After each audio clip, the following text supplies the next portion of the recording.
G Tamil நேயர்களுக்கு காலை வணக்கம். இன்னைக்கு மருத்துவத்தை பார்க்குறது என்னன்னா, குறப்பிரசவத்தில் குழந்தைகள் இறக்குது. இந்த குறப்பிரசவத்துக்கான குழந்தைகள் இறக்காமல் பிறக்கிறதுக்கான மருத்துவம். இந்த குறப்பிரசவம் வந்தவங்க எல்லாருமே மன நிம்மதி இல்லாமல் இருக்காங்க. ஏன்னா கொஞ்ச நாளில் குழந்தை கலைஞ்சிருது. சில பேருக்கு 5 மாதத்தில் குழந்தை இறந்துருது. சிலருக்கு 9ஆம் மாதத்தில் குழந்தை இறக்குது. சிலருக்கு கருத்தரித்து 60 நாளில் கரு கலைந்துருது. இது எல்லாமே குறைப்பிரசவம் தான். ஏன் இந்த குறைப்பிரசவம் இந்த குழந்தை இறக்கிறதுக்கான காரணம்? அது நிறைய காரணங்கள் இருக்குது. ஏன்னா ஒருத்தருக்கு ஒருத்தர் பிடிக்காமல் இருக்கும். அவங்க கருத்தரிச்சிருந்தாலும் அது மன ஒவ்வாமையால் கரு கலைஞ்சிரும். சிலர் பயத்தால் அந்த குழந்தை கழிஞ்சிரும். பயம்னா சிலர் அரட்டுறாங்க இல்லையா, வீட்டில் வந்ததுமே என்ன செய்கிற அப்படின்னு அரட்டும் போது பயத்தில் நடுங்கி அடிச்சிருவாங்களோ என்னமோன்னு வயிற்றுக்குள்ளே இருக்கிற குழந்தை கலைஞ்சிரும். சிலர் பொருள் தொலைஞ்சிருக்கும். பொருள் தொலைஞ்சதை வீட்டில் கணவரிடமோ தாய் தகப்பனிடம் சொல்ல போகும்போது அவங்க பொருளை தொலைச்சிட்டு எங்கே வந்தேன்னு அரட்டும் போது அந்த பயத்தில் நடுங்கி உள்ளே இருக்க கரு கலைஞ்சிரும். கிராமப்புறங்களில் வெளியே இருக்க மலம் கழிக்க திறந்த வழிக்கு தான் போவாங்க. அந்த இடத்துல இரவு நேரத்தில் எரிக்கிளஞ்செடி ஆடும். எரிக்கிளஞ்செடி ஆடுறதை பார்த்தா யாரோ ஆள் எட்டி பார்க்குற மாதிரி தெரியும். தூரத்தில் நிலா வெளிச்சத்துக்கு யாரோ ஒருத்தர் திருடன் வந்துட்டானேன்னு ஒரு பயந்தாங்கன்னா அங்கேயே அவங்களுக்கு கர்ப்பம் கலைஞ்சு அப்படியே அவதிக்குள்ளாயி மயக்கத்திலேயே ஓடி வந்துடுவாங்க. இல்லை வீட்டுக்கு வந்ததுமே ரத்தமாக போயிடும். இந்த மாதிரியெல்லாம் ஏற்படும். இதுக்கு தான் குறப்பிரசவம்னு சொல்கிறோம். இந்த குறப்பிரசவம் வராமல் இருக்கணும்னா பயம் இல்லாமல் இருக்கணும், நல்ல ஒரு ஆரோக்கியத்தில் இருக்கணும், மன நிம்மதி இருக்கணும். மன நிம்மதினா எப்பயுமே சந்தோஷமாக இருக்கணும். ஏன் கல்யாணம் ஆகி ஒரு கர்ப்பமான பெண்ணுக்கு எதை வேணும்னாலும் வாங்கி தர சொல்கிறாங்கன்னா, நீங்கள் வாங்கி கொடுக்கறதுல ஒன்றும் கிடையாது. அவங்க மனம் கோணாமல் பார்த்துக்கிட்டாலே வயிற்றில் இருக்கிற குழந்தை நல்ல அழகாகவும் அறிவாகவும் பிறக்கும். நீங்கள் ஏதாவது ஒரு பொருள் வாங்கி தரல, அவங்க கேட்டு வாங்கி தரலன்னா குழந்தைக்கு ஊழக்காது வடியும்.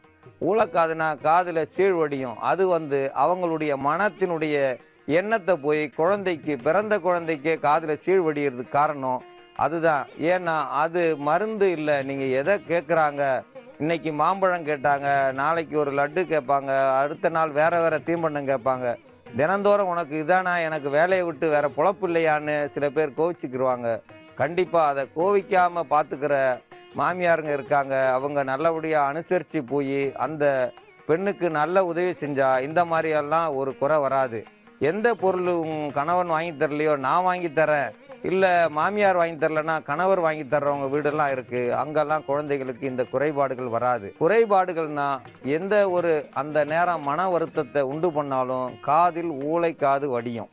இது உண்மைதான், இது சாத்தியம்தான். இது எத்தனையோ இடத்துல பார்த்துருக்கோம். உணவு தான் கேட்பாங்க அதிகம், துணிமணியெல்லாம் கேட்க மாட்டாங்க. அந்த கேட்கும் தீம்பண்டங்களையும் இனிப்பு பலகாரமோ அல்லது துவர்ப்பு பலகாரமோ புளிப்பு பலகாரமோ எது கேட்குறாங்களோ அதை வாங்கி கொடுத்தா சிறிதளவு சாப்பிட வச்சு அதுக்கப்புறம் நம்ம நிறுத்திக்கிடலாம். அப்படி நிறுத்தினோம்னா அவங்களுடைய மனசு ஆறுதல் அடையும். மனசு ஆறுதலானா குழந்தைகள் குறப்பிரசவமாகாது. மனசு பயத்தையோ அல்லது பதட்டத்தையோ அல்லது வேற ஏதாவது அதிர்ச்சியோ இருந்தால் கண்டிப்பாக குழந்தை குறப்பிரசவத்தில் வெளியாகிவிடும். சிலர் வீட்டில் யாராவது ரொம்ப வேண்டப்பட்டவங்க இறந்துட்டா அந்த பதட்டத்தில் வயிற்றில் இருக்கிற கரு கலைஞ்சிரும். இந்த கரு கலையிற தன்மை அடிக்கடி ஒரு முறை கலைஞ்சிட்டா அவங்க அடிக்கடி கரு கலையும்.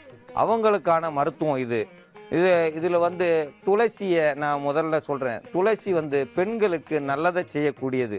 அதனால தான் இந்த துளசியை சேர்க்குறோம். இந்த துளசியை கொடுக்க பெண்களுக்கு உள்ள கர்ப்பப்பை நல்ல ஆரோக்கியமாகவும் பலமாகவும் இருக்கும். எந்த வகையான அசுத்தங்களும் இல்லாமல் பார்த்துக்கொள்ளும் இந்த துளசி. அடுத்து கருவேப்பிலை. இது கர்ப்பப்பையில் வேலை செய்கிறதா, கருக்களை உருவாக்குவதால் தான் இதுக்கு பேர் கருவேப்பிலைன்னு பேர் வந்துச்சு. இல்லைனா இது வெறும் வேப்பிலை தான். இது கருவில் உள்ள அனைத்து பொருள்களையும் உள்ள கருப்பையில் உள்ள அனைத்து நோய்களையும் கண்டிக்க வல்லது இந்த கருவேப்பிலை. இந்த கருவேப்பிலை எல்லா குழம்புலையும் சேர்க்குறாங்கன்னா இது பெண்களுக்கு கர்ப்பப்பையில் வேலை செய்யும். அதனால்தான் எல்லா பொருள்லையும் எல்லா இதுலேயும் கருவேப்பிலையை சேர்க்குறாங்க. ஏன்னா எல்லாமே நல்லதுக்கு தான். வேப்பிலையை சாப்பிட அடி வயிற்றில் உள்ள வலி குறையும், கருப்பையில் உள்ள வலிகள் குறையும். அந்த வேப்பிலையை சாப்பிடும்போது உள்ள கருப்பைக்குள்ள அசுத்தங்கள் வெளியாகும், கிருமிகள் வெளியாயிரும். இந்த கருமுட்டைகள் உற்பத்தி ஆவதை தடுக்கும் கிருமிகளை இது வெளியேற்றும் இந்த வேப்பிலை. அது மட்டும் இல்லாமல் அரச இலை சேர்க்கிறோம். ஏன் அரச இலையை சேர்க்கிறோம்னா, அரசு அற்று போகாமல் இருக்க அரச இலை. அரசு அற்று போகுதுன்னா, அரசு என்றால் நாம் அரசு அல்ல, நம் குழந்தைகளே நமக்கு அரசு. நமது குழந்தைகள் நமக்கு பிறக்க வேண்டும் என்றால் கண்டிப்பாக அரச இலையை சாப்பிட வேண்டும். அரச இலை 50 வருடங்களுக்கு முந்தின மரத்திலிருந்து எடுத்து சாப்பிட்டால் கண்டிப்பாக கரு களையாது, கருப்பையில் முட்டைகள் அதிகரிக்கும், கருக்கூடும். அதனால் கருத்தரிப்பு அதிகமாக இருக்குமே தவிர பாதிப்பு இருக்காது. இதோடு சேர்த்து இந்த நெட்லிங்க இலை, இந்த நெட்லிங்க இலை ஏனென்றால் இது கர்ப்பப்பையில் தான் வேலை செய்யும். கர்ப்பப்பையில் உள்ள கோளாறுகள் அனைத்து வகையான நோய்களையும் இது கண்டிக்க வல்லது. இது அனைத்தும் ஒன்று சேர்ந்த கலவையாக மாறும்போது இந்த கர்ப்பப்பையில் உள்ள அசுத்தங்கள் வெளியாகி கருப்பை பலமாகும். கருப்பை பலமாக தைரியம் அதிகரிக்கும், மன பலம் அதிகமாகும். பெண்களுக்கு மன பலம் அதிகரித்தால் பயம் போகும். பயம் போனால் இந்த குறை பிரசவம் ஏற்படாது. இந்த குறை பிரசவம் ஏற்படாமல் இருக்க ஏலக்காய், இந்த ஏலக்காய் பெண்களுக்கு நல்லதைத்தான் செய்யும். ஏனென்றால் ஆண்களுக்குத்தான் இது தீங்கை செய்யுமே தவிர பெண்களுக்கு நல்லதை செய்யும். அதிக அளவு பலத்தை கொடுக்கும். அதனால்தான் இதனுடன் ஏலக்காயை சேர்க்கிறோம். இது சதகுப்பை என்று சொல்வார்கள். இது சீரகம் போல் இருக்கும், ஆனால் சீரகம் அல்ல. இதில் ஒரு இலைகள் போல் இருக்கும். இது ஒரு வாசம் தனியாக இருக்கும். இவை எல்லாம் சேர்ந்த கலவைகளை நாம் கலந்து மருந்தாக இப்பொழுது பார்ப்போம். இதற்கான மருத்துவ முறையை பயன்படுத்தி அந்த கர்ப்பம் குறை பிரசவம் இல்லாமல் ஆக்க இப்பொழுது அந்த மருந்தை தயாரிப்போம். ஏனென்றால் இந்த குறை பிரசவம் மட்டும்தான் பெண்களுக்கு பயத்தை உண்டு பண்ணும். கருத்தரிப்பதே இப்போது கடினமான ஒன்று. இதில் குழந்தைகள் கருத்தரித்து இறக்கிறது, கரு களைகிறது என்றால் மன வருத்தம் அதிகமாகிவிடும். ஒவ்வொரு வீட்டிலையும் ஒவ்வொரு மருத்துவரை உருவாக்குவதே என்னுடைய லட்சியம். ஒவ்வொரு வீட்டிலையும் மருத்துவர் இருந்தால் அந்த வீட்டிலுடைய நோய் குறையும், அவர்களுடைய வருமானம் கொஞ்சம் சிக்கனமாக இருக்கும், மன நிம்மதி கிடைக்கும். நோய் பணம் போனாலும் நிம்மதி போய்விடும். எந்த ஒரு மருத்துவமனைக்கு சென்றாலும் நோய் வந்தவர் மட்டும் அவதிப்படுவதில்லை, கூட இருக்க குடும்பமே அவதிப்படுகிறது. ஒருவருக்காக ஒரு குடும்பமே அந்த மருத்துவமனையில் கிடக்கிறது நாம் பார்க்கிறோம். அது கொஞ்சம் கொஞ்சமாக அந்த குடும்பத்தில் உள்ள அனைவருடைய மனமும் நொந்து போய்விடும். ஒவ்வொரு நோய்க்கும் ஒவ்வொரு மருத்துவம் உண்டு. எத்தனையோ மருத்துவர்கள் இருக்கிறார்கள். அத்தனை மருத்துவரும் ஒரு மூலையில் ஒரு மருத்துவத்தை சொல்லி கொடுத்தால் நம்மளுடைய குழந்தைகளையும் பாதிக்காது, நம் இனத்தவரையும் பாதிக்காது. நம் இனம் என்றால் உலகில் உள்ள மனித இனமே நம் இனம். மனிதர் அனைவருமே நம் இனம்தான். அதனால் இந்த நாடு அந்த நாடு என்று ஒதுக்க வேண்டாம். அனைவருமே நமது சகோதரர்கள்தான். எந்த மதமாக இருந்தாலும் கவலை வேண்டாம். எல்லோரும் இன்புற்று வாழத்தான் மருத்துவமே. எல்லோருக்கும் இந்த மருத்துவத்தை கற்றுத்தருகிறோம் என்றால் யாம் பெரும் இன்பம் இவ்வையகம் பெருக. அது எப்படி என்றால் மருத்துவம் சொல்லி கொடுத்து அந்த மருத்துவத்தின் பயன் பெற்றோர்கள் நமக்கு மறுபடியும் சொல்வார்கள், நான் குணமாகிவிட்டேன். அந்த இன்பத்திற்கு ஈடாக எவ்வளவு பணம் கொடுத்தாலும் அது ஈடாகாது. அந்த அளவுக்கு ஆத்ம திருப்தி கிடைக்கும். பணம் இன்று வரும் நாளை போகும், ஆனால் ஆத்ம திருப்தி என்றுமே கிடைக்காது. மனிதன் பிறப்பது ஒரு முறைதான். அது பலரும் போற்றும்படி இருக்க வேண்டும், சிலருக்காவது உதவ வேண்டும், அல்லது பல குடும்பங்களை காப்பாற்ற வேண்டும். ஒருவருக்கும் உதவாமல் வாழ்வதை விட அந்த வாழ்க்கை தேவையில்லாதது. அதனால் தான் மருத்துவம் அனைவருக்கும் சென்றடைய வேண்டும்.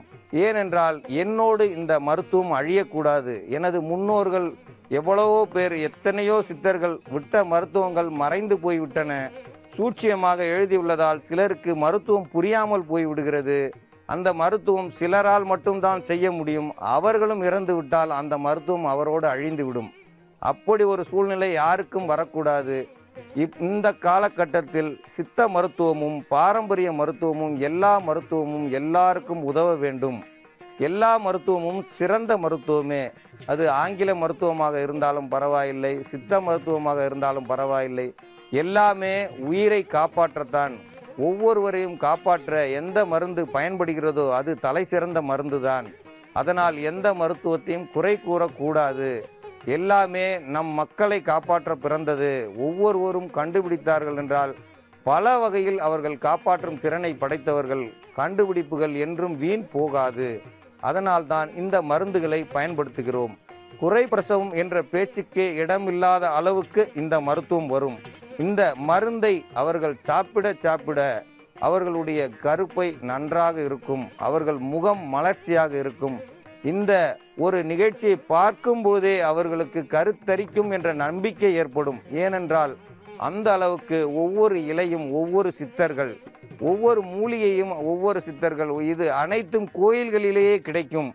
ஏனென்றால் இது சித்தர்கள் வாழும் மரம். இந்த சித்தர்கள் 7 பிறவி எடுப்பார்கள் என்பார்கள். அதில் ஒரு பிறவி மரப்பிறவி.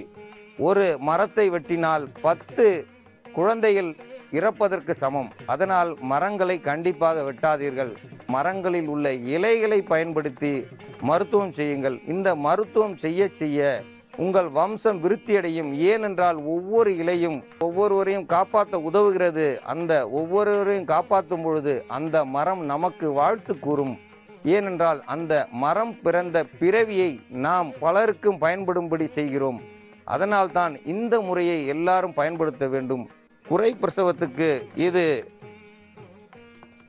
200 மில்லி அளவுக்கு குடித்தால் போதும். பெண்கள் கண்டிப்பாக பெண்களுக்கு 200 மில்லி அளவுக்கு வேண்டும். இது எல்லா இலையிலிருந்தும் 5 கிராம் எடுத்தால் போதுமானது. சதை குப்பையும் 5 கிராம் அளவுக்கு எடுத்துக்கொள்ள வேண்டும். ஏலக்காய் கண்டிப்பாக 2 எடுத்தால் போதுமானது. இந்த முறையை காய்ச்சி அவர்கள் இந்த மருந்தை மெதுவாக குடிக்க வேண்டும். சிறிது கசப்பாக இருக்கும். கசப்பு என்றால் பயப்பட வேண்டியதில்லை. ஏனென்றால் கசப்பு இருக்கும் பொழுதுதான் கருப்பை சுத்தமாகும். இந்த கசாயம் என்று சொல்றேன். இந்த கசாயத்தை குடிக்க பெண்களுக்கு அதிக கருப்பையினுடைய பலம் கூடும். கருப்பை பலம் கூட கருக்குழாயினுடைய திறன் அதிகரிக்கும். கருக்குழாயில் உள்ள அடைப்புகள் தானாக சீராகும். கருப்பையில் குழந்தைகள் தங்குவதற்கான வழி பிறக்கும். கரு முட்டைகள் ஆரோக்கியமாக இருக்கும். கருச்சிதைவு என்பதற்கு இடமே இருக்காது. இதை மாதவிடாய் வந்த நேரத்தில் பெண்கள் 7 நாட்கள் குடிக்க அந்த கருப்பையில் அதிகமாக சுத்தம் செய்யும். இந்த மாதவிடாய் நேரம் மட்டும் இதை சாப்பிட்டால் நல்ல பலனை கொடுக்கும். மாதவிடாய் இல்லாத நேரத்தில் இதை சாப்பிட்டாலும் தவறு கிடையாது. மாதவிடாய் நேரத்தில் இதை சாப்பிட எவ்வளவு சுத்தம் இல்லாத இருந்த அந்த கருப்பையும் சுத்தமாகும். சுத்தம் ஆக கர்ப்பப்பையினுடைய பலம் கூடும். பலம் கூட குழந்தைகள் கருத்தரிக்கும். குழந்தைகள் கருச்சிதைவு ஏற்படாது. அவர்கள் மாதவிடாய் நேரத்தில் இதை 7 நாட்கள் குடித்து வர நல்ல பலன் கிடைக்கும். அவர்களுக்கு கருச்சிதைவே ஏற்படாது. அதனால் இந்த மருந்தை சாப்பிட்டு உங்கள் புத்திர பாக்கியத்தை பெற வேண்டும் என்று கேட்டுக்கொள்கிறேன். இன்னைக்கு நரம்பு மண்டலத்தை பாதிக்கிற நரம்பு வலி, நரம்பு எல்லா இடத்துலையும் நரம்பு வலி இருக்குது. சிலருக்கு கெண்டைக்காலில் நரம்பு வலி, முட்டி மடக்கிற இடத்துல நரம்பு வலி, கழுத்து பகுதியில் நரம்பு வலி, கை கால் நீட்டி மடக்கும்போது நரம்பு வலி இருக்கும், உட்கார்ந்துருந்தாலும் நரம்பு வலி வரும். இது எல்லா இடத்துக்கும் பயன்படக்கூடிய ஒரு மருந்து. இதுக்கான மருத்துவம் நல்ல எண்ணெயோடு சேர்ந்து தேங்காய் எண்ணெயை பயன்படுத்துகிறோம். தேங்காய் எண்ணெயும் நல்லெண்ணெயும் சேரும்போது அது நல்ல ஒரு பலனை கொடுக்கும். இதோடு சேர்ந்து வாத நாராயண இலை, இது வாதத்துக்கான இந்த வாத நாராயண இலையை பயன்படுத்துகிறோம். வாத நாராயண இலையை பயன்படுத்தும் போது அந்த வாதத்துக்கு உண்டான நோயையும் இது கட்டுப்படுத்தக்கூடியது, நரம்பு மண்டலத்தை பாதுகாக்கக்கூடியது. அது இல்லாமல் இது வாத மடக்கி, இதுக்கு பேர் வாத மடக்கினுவாங்க. கால் கை முடங்குற அளவுக்கு ஆனாலும் இது காலை நிமிக்கக்கூடியது. இதுக்கு தழுதாலைன்னு மாற்று பெயர் இருக்குது. இது வழக்கத்தில் தழுதாலையும் வாத மடக்கினும் இதுக்கு பேர். அதனால் இந்த வாத மடக்கி பயன்படுத்துகிறோம். இது ஆடாதோடா. இது ஆடாதோடானா ஆடாத தொடையும் ஆடும், பாடாத வாயும் பாடும். இதை உள்ளுக்கும் சாப்பிடலாம், வெளியிலையும் போடலாம். ஆனால் இது நம்ம வெளிப்பூச்சிக்கு தான் இப்போ மருந்து தயாரிக்க போகிறோம். வேப்ப இலை, இந்த வேப்ப இலை பயன்படுத்தும் போது உடல் சூடு அதிகரிக்கும். இந்த சூடு அதிகரிக்கிறதுக்கு தான் வேம்பை பயன்படுத்துகிறோம். அது இல்லாமல் பூண்டு, இந்த பூண்டு உடலில் பட்டாலே சூடு அதிகரிக்கும். எவ்வளவு உடம்பு குளிர்ச்சியான உடம்புக்கும் பூண்டை போட்டு எண்ணெயில் காய்ச்சி தேய்ச்சோம்னா அந்த உடலில் குளிர்ச்சி இல்லாமல் சூடை உண்டாக்கும். அதுக்காக வேண்டி தான் இதெல்லாம் தயாரிக்கணும். இந்த நரம்பு மண்டலம் எதுக்காக வேண்டி பாதிக்குது? நின்றுக்கிட்டே சமைக்கிறாங்க. நின்றுக்கிட்டே சமைக்கிறதால அவங்களுக்கு இடுப்பு வலி, கை காலில் வலி, மடக்கிற இடம் முட்டி மடக்க முடியாமல், கீழே உட்கார முடியாமல், நின்று நின்று வேலை செஞ்சு பழகுனதால அவங்களால கீழே உட்கார முடியல. கீழே உட்காந்தா திருப்பி எழுந்திரிக்க முடியல. அந்த மாதிரி நரம்பு வலிக்கும். எழுந்திருக்கும் போது கொண்ட நரம்பு வரைக்கும் இழுத்து பிடிச்சி வலிக்கும். இந்த நரம்பு வலி தாங்க முடியாமல் சிலர் உட்கார்றதே உயரமான இடத்துல தான் உட்காருவாங்க, கீழேயே உட்கார மாட்டாங்க. சிலர் அதை தப்பாக எடுத்துக்கிடுவாங்க. பெரியவங்க வந்தால் கீழே உட்காரணும், சேரில் உட்காடுறாங்களே, அவங்களுடைய முடியாமையால் அவங்க மேலேயே உட்காடுறாங்க. பெரியவங்க சின்னவங்க பார்த்துலாம் இப்போ உட்கார முடியாது. அவங்களுக்குள்ள உடலில் உள்ள வலியால் அவங்க மேலே தான் உட்கார முடியும். அந்த அளவுக்கு அவங்களுக்கு கால் வலி இருக்குது. உட்காந்து தையல் தைக்கிற பெண்களுக்கு முதுகுலையும் கழுத்துலேயும் வலி வரும். ஏன்னா அவங்க குனிஞ்சு தைக்கிறதால கழுத்து வலி அவங்க கூன் வளைஞ்சா மாதிரி இருப்பாங்க. அந்த கூன் வளைஞ்சா மாதிரி இருக்கிறவங்களுக்கும் இந்த மருந்து நல்ல பலனை கொடுக்கும். அது மட்டும் இல்லை, நம்ம தினந்தோறும் பஸ் பயணம் செய்கிறோம், இருசக்கர வாகனத்தில் செல்கிறவங்களுக்கு தண்டு வடத்தில் நரம்பு வலி வலிக்கும். அதனால் அந்த இருசக்கர வாகனத்தில் செல்கிறவங்களுக்கும் பஸ் பயணத்தில் எந்த நேரமும் நின்றுக்கிட்டே பயணம் செய்கிறவங்களுக்கும் அது கண்டிப்பாக நல்ல ஒரு வலி நிவாரணியாக இந்த மருந்து பயன்படும். இந்த மருந்து பயன்படுத்துறதுக்கு எந்த ஒரு பயமும் தேவையில்லை. இது மட்டும் இல்லாத காரணங்கள், சிலருக்கு குழந்தை பிறந்ததுமே அந்த சுண்டு வலின்னு சொல்லுவாங்க. சுண்டு வலினா கால்கள் இழுத்து பிடிச்சிருக்கும். அந்த வலி வாழ்க்கை பூரா இருக்கும். குழந்தை பிறந்து 16 வருஷம் ஆயும் சிலருக்கு அந்த வலி போகாமையே அந்த நரம்பு வலி அப்படியே இருக்கும். அவங்க சொல்ல முடியாமல் ஒரு காலை இழுத்து மெதுவாக நடப்பாங்க. கொஞ்ச நாளுக்கு அப்புறம் அந்த கால் இழுத்துக்கிட்டே நடக்க முடியாமல் இருக்குமே தவிர மடக்க முடியாது. அது போலியோவும் கிடையாது. இது நரம்பு மண்டலத்தை பாதிக்கக்கூடிய ஒரு இது. அது இல்லாமல் ஆண்கள் அதிகமாக பளு தூக்குவாங்க. பளு தூக்கும்போது முதுகில் நரம்பு இழுத்து பிடிச்சி கொண்ட நரம்பு வரைக்கும் வலிக்கும்போது கழுத்து வலி அதிகமாகும். முதுகில் பாரம் சுமக்கிறவங்களும் அதிகமாக தோள்பட்டையில் பாரம் சுமக்கிறவங்களுக்கும் இந்த நரம்பு மண்டலம் பாதிக்கும். நரம்பு மண்டலம் பாதித்தா அவங்களுடைய உடம்பு பலவீனமாயிடும். அவங்க எந்த ஒரு வேலையும் செய்ய முடியாது. ஏன்னா அவங்களுக்கு எந்த நேரமும் வலி இருக்கும். எந்த நரம்பை பிடிச்சாலும் வலி இருக்கும். இந்த வலிக்கான மருந்தை இப்போ பார்க்கலாம். இந்த வலிக்கான மருந்துக்கு வாத நாராயண இலை. இந்த வாத நாராயண இலையை முதல்ல எடுத்துக்கிறோம். வாத நாராயண இலை, தழுதாலைன்றது வாத மடக்கி. இந்த வாத மடக்கி, ஆடாதோடா, வேப்பலை, இது எல்லாமே சம அளவு எடுத்துக்கிறணும். சம அளவு எடுத்துக்கிட்டு பூண்டு ஒரு 10 கிராம் அல்லது நம்ம தேவைக்கேற்ப சேர்த்துக்கலாம். அதிகம் சேர்த்தாலும் தவறு வராது. எண்ணெய் குறைஞ்சது 200 மில்லியாவது சேர்க்கணும். அதனால் அதுதான் நல்லது. ஏன்னா எண்ணெய் குறைவாக இருக்கக்கூடாது. கூடுதலாக இருந்தாலும் தப்பு வராது. குறைஞ்சிருந்தால் எண்ணெயை எல்லாத்தையும் அடுப்பில் எரிக்கும் போதே எண்ணெய் குறைஞ்சி போய் ரொம்ப குறைவாகி எண்ணெயே இல்லாமல் போயிடும். எண்ணெய் கூட இருந்தால் கொஞ்சம் சுண்டை காய்ச்சினோம்னா அந்த எண்ணெய் கிடைக்க ஆரம்பிச்சிடும். அந்த எண்ணெயை எடுத்து நம்ம பயன்படுத்தணும். எங்கே வலி இருக்கோ அந்த வலி உள்ள இடத்துல எல்லாம் நம்ம இதை தேய்ச்சி வரும்போது வலி நிவாரணமாகும். இது ராத்திரியில் தேய்ச்சி பகலில் அதை நல்லா குளித்து சுடுதண்ணி வச்சு குளித்தோம்னா அந்த நரம்பு மண்டலத்தில் இருக்க வலி எல்லாமே போகும். எந்த இடத்துல நரம்பு வலியாக இருந்தாலும் பரவாயில்ல. அது அதிகமாக பெண்களுக்கு கெண்டச்சதை ஓரத்துலேயும் முட்டி மடக்கிறத பின்பக்கம்தான் அதிகமாக இருக்கும், நரம்பு பிடிச்சிருக்கும். ஆண்களுக்கு முதுகு தண்டு வடத்தில் நரம்பு பிடிச்சிருக்கும். இந்த நரம்பு பிடி தெரியாமல் நம்ம போய் பார்த்தோம்னா பல மருத்துவத்தில் பார்க்கும்போது ஜவ்வு வெடிச்சிருச்சு, ஜவ்வு விலகிருச்சின்வாங்க. நரம்பு மண்டலம் தான் பாதிச்சிருக்கோம், நரம்பு இழுத்து பிடிச்சிருக்கோம்.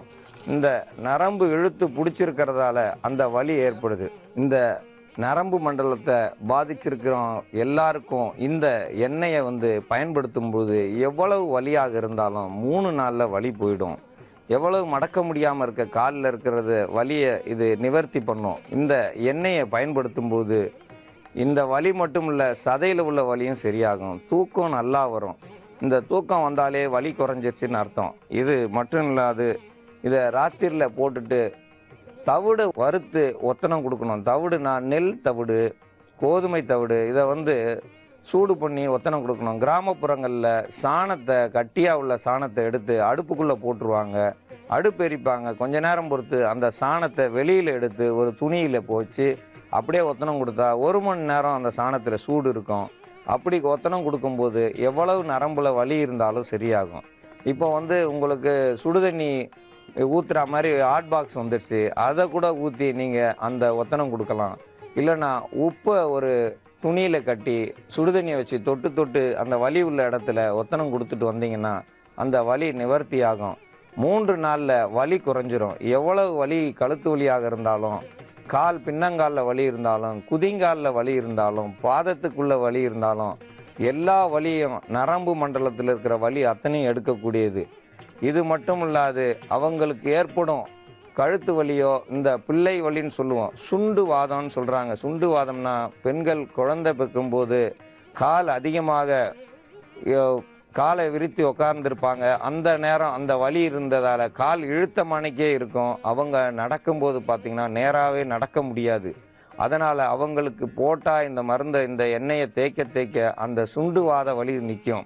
இல்லைனா அது 20 வருஷம் ஆனாலும் அந்த வலி நிற்காது. ஏன்னா அந்த அளவுக்கு அந்த ஒரு நரம்பு அதிக பாதிப்பை ஏற்படுத்தும். இந்த அதிக பாதிப்பை ஏற்படுத்துகிற இந்த நரம்புகளை சரி செய்யணும்னா கண்டிப்பாக இந்த வலிக்கான நரம்பு மண்டலத்தில் உள்ள வலியை சரி செய்யக்கூடிய இந்த எண்ணெயை பயன்படுத்தணும். இந்த எண்ணெயை பயன்படுத்தி வலி உள்ள இடத்துல போட்டிங்கன்னா கண்டிப்பாக 3 நாட்களுக்குள் அந்த வலி நிவர்த்தியாகி எல்லா நலமும் கிடைக்கும். அதனால் முகமலர்ச்சி ஏற்படும். நீங்கள் செய்கிற வேலையில் எந்த ஒரு குறையும் இருக்காது. இந்த மருந்தை எல்லாரும் பயன்படுத்த வேண்டும் என்று கேட்டுக்கொள்.